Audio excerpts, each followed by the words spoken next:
My name is Nick Brand. I'm the Director of Corporate Programs at the Chicago Council on Global Affairs, and thank you all for joining us this evening. I'd like to take this opportunity to welcome George Friedman to the Chicago Council. I believe it's his first time here, so thank you so much for being with us. No place is really pacific for very long. I mean, neither the United States, we have constant wars, okay? Europe will, I suspect, not return to the 31 years, but it will return to humanity. They will have their wars, they will have their peace, they will live their lives. It will not be 100 million dead, but the idea of the European exceptionalism, I think, is the one suffering the first death. There will be conflict. There was conflict in Yugoslavia, and there's certainly conflict now in Ukraine. As to the relationship to the United States, we no longer have a relationship with Europe. We have a relationship with Romania, we have a relationship with France. There is no Europe to have a relationship with. Yes, the gentleman in the fourth row over here. Excuse me. By the way, I'm a subscriber. Thank Is Islamic extremism really the major threat to the United States, and will it die on its own, or will it keep growing? It is a problem to the United States. It is not an existential threat. It has to be dealt with, but it has to be dealt with proportionately. We have other foreign policy interests. So, the primordial interest of the United States, over which for a century we have fought wars, the First, Second Cold War, has been the relationship between Germany and Russia, because united they are the only force that could threaten us, and to make sure that that doesn't happen. If you're a Ukrainian, is essentially reach out to the only country that will help you, which is the United States. Last week, 10 days ago, General Hodges, Commander U.S. Army Europe, visited Ukraine. He announced that U.S. trainers would now officially be coming, not just unofficially coming. He actually pinned medals on Ukrainian fighters, which by protocol of the military is not the way. Foreigners don't get to pin on, medals. But he did, showing that this was his army.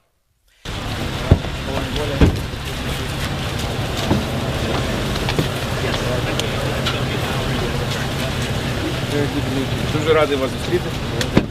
Бригадний генерал Куц, він головний лікар всіх сухопутних військ США в Європі. Заступник начальника центру з клінічної роботи, з лікувальної роботи. Deputy Commandant of... Перебили вам ваш час. This is the symbol for U.S. Army Europe. Це є знак сухопутних військ США в Європі. And on the back it says presented for excellence. І на звороті там сказано, що вручено особисто головнокомандуючим сухопутних військ США в Європі за високі досягнення, за чудову підготовку. Okay. I'm proud of your service for your country. Я горжуся вами, горжуся вашою службою на благо свого народу і своєї держави. He then left and in the Baltics announced that the United States would be pre-positioning armor, artillery, and other equipment in the Baltics, Poland, Romania, and Bulgaria, which is a very interesting point. So the United States, and now yesterday the United States announced that it would be sending weapons. Tonight, of course, they denied it, but they are. The weapons will go. In all of this, the United States has acted outside the context of NATO. Because NATO has to have a 100% vote. Any one country can veto anything. And the Turks will veto it just for giggles. The point is that the United States is prepared to create a cordon sanitaire around Russia. Russia knows it. Russia believes that the United States intends to break the Russian Federation. I think that, as Peter Lorre put it, we don't want to kill you, we just want to hurt you a little bit. Either way, we are back in the old game. And if you go ask a Pole or a Hungarian or a Romanian, they live in a totally different universe from a German. And they live in a totally different universe from a Spaniard. So there is no commonality in Europe. But if I were a Ukrainian, I would do exactly what they're doing. Try to draw the Americans in. The United States has a fundamental interest. It controls all the oceans of the world. No power has ever done that. Because of that, we get to invade people and they don't get to invade us. It's a very nice thing. Maintaining control of the sea and control of space is the foundation of our power. The best way to defeat an enemy fleet is to not let it be built. The way the British managed to make certain that no European power could build a fleet was to make sure the Europeans were at each other's throats.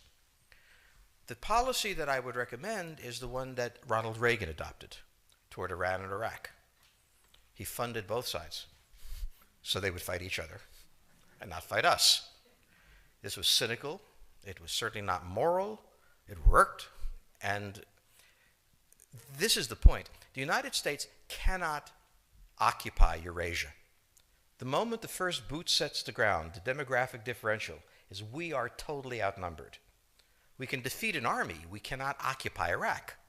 The idea that 130,000 men would occupy a country of 25 million, well, the ratio in New York of cops to citizens was greater than we had deployed in Iraq.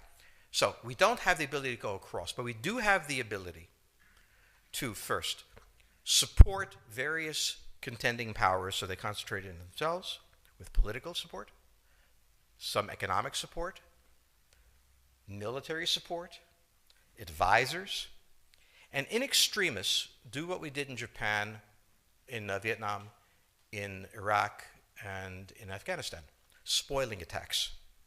The spoiling attack is not intended to defeat the enemy. It's intended to throw him off balance. What we did in each of these wars, in Afghanistan, for example, is we threw Al-Qaeda off balance. The problem we have, since we're young and stupid, is that having thrown them off balance, instead of saying, okay, job well done, let's go home, we said, well, that was easy. Why don't we build a democracy here? This was the moment of dementia that came in. The answer, therefore, is the United States cannot constantly be intervening throughout Eurasia. It must be selectively intervening and very rarely. That is the extreme moment. We cannot, as the first step, send American troops. And when we send American troops, we have to clearly understand what the mission is, limit it to that, and not develop all sorts of psychotic fantasies. So hopefully we've learned that this time. It takes a while for kids to learn lessons. But I think you're absolutely right. We cannot, as an empire, do that. Britain didn't occupy India. It took various Indian states and turned them against each other and provided some British officers for an Indian army. The Romans did not send vast armies out there. It placed kings like, various kings it created under the emperor, and those kings were responsible for maintaining the peace. Pontius Pilate was an example. So empires that are directly governed by the empire, like the Nazi Empire, fail. No one has that much power. You have to have a level of cleverness. However, our problem is not yet that. It is actually admitting that we have an empire. So we haven't even gotten to that point where we don't think we can kind of go home and it'll be over and done. And so we're not even ready for chapter 3 of the book. The question on the table for the Russians is, will they retain a buffer zone that's at least neutral? Or will the West penetrate so far in the Ukraine that they're 70 miles away from Stalingrad and 300 miles away from Moscow? For Russia, the status of Ukraine is an existential threat. And the Russians cannot let go. For the United States, in the event that Russia holds onto the Ukraine, where will it stop? Therefore, it's not an accident that General Hodges, who's been appointed to be blamed for all of this, is talking about prepositioning troops in Romania, Bulgaria, Poland, and the Baltics. This is the intermarium, from the Black Sea to the Baltic that Pilsudski dreamt of. This is the solution for the United States.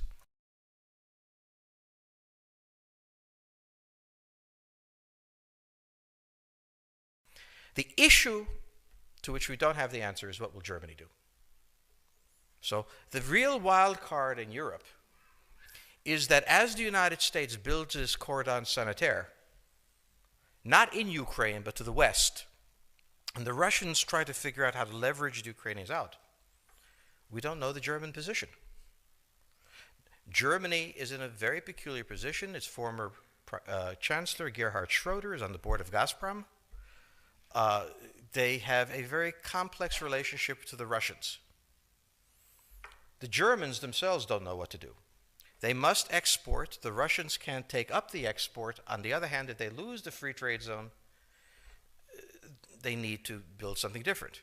For the United States, the primordial fear is Russian capital, Russian technology, German technology and German capital, Russian natural resources, Russian manpower, as the only combination that has for centuries scared the hell out of the United States. So how does this play out? Well, the US has already put its cards on the table. It is the line from the Baltics to the Black Sea.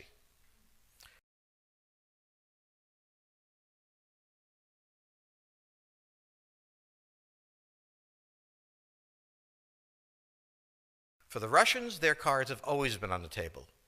They must have at least a neutral Ukraine, not a pro-Western Ukraine. Belarus is another question. Now, whoever can tell me what the Germans are going to do is going to tell me about the next 20 years of history. But unfortunately, the Germans haven't made up their mind. And this is the problem of Germany always. Enormously economically powerful, geopolitically very fragile, and never quite knowing how to reconcile the two. Ever since 1871, this has been the German question, the question of Europe. Think about the German question, because now it's coming up again. That's the next question that we have to address. And we don't know how to address it. We don't know what they're going to do. And unfortunately, that's all we have time for this evening.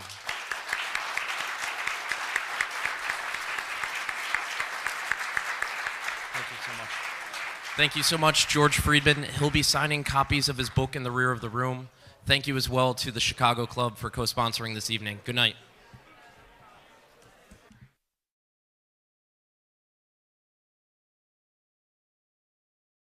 And I also understand that one of the complications is the Europeans, who are very dependent on the Russians for energy supply and business relationships. But they also need to recognize that if Putin is not stopped now, we could find ourselves in a real conflict with Russia down the road. Well, actually, let me jump in right there. Germany, arguably the strongest power in Europe, at least economically. Right. There's been criticism that Angela Merkel and others haven't been aggressive enough. What do you think of that? Do you think Germany's been as aggressive as they should be? I'm quite an admirer of Chancellor Merkel, and I heard her statement when she was with President Obama in Washington. I thought it was a very good statement. But now we need to have tougher sanctions, and I'm afraid at some point this is going to probably have to involve oil and gas. The Russian economy is vulnerable. 80% of Russian exports are in oil, gas, and minerals. People say, well, the Europeans will run out of energy. Well, the Russians will run out of cash before the Europeans run out of energy. And I understand that it's uncomfortable to have an effect on business ties in this way. But this is one of the few instruments that we have. Over the long run, you simply want to change the structure of energy dependence. You want to depend more on the North American energy platform, the tremendous bounty of oil and gas that we're finding in North America. You want to have pipelines that don't go through Ukraine and Russia. For years, we've tried to get the Europeans to be interested in different pipeline routes. It's time to do that. And so some of this is simply acting, and acting as quickly as possible.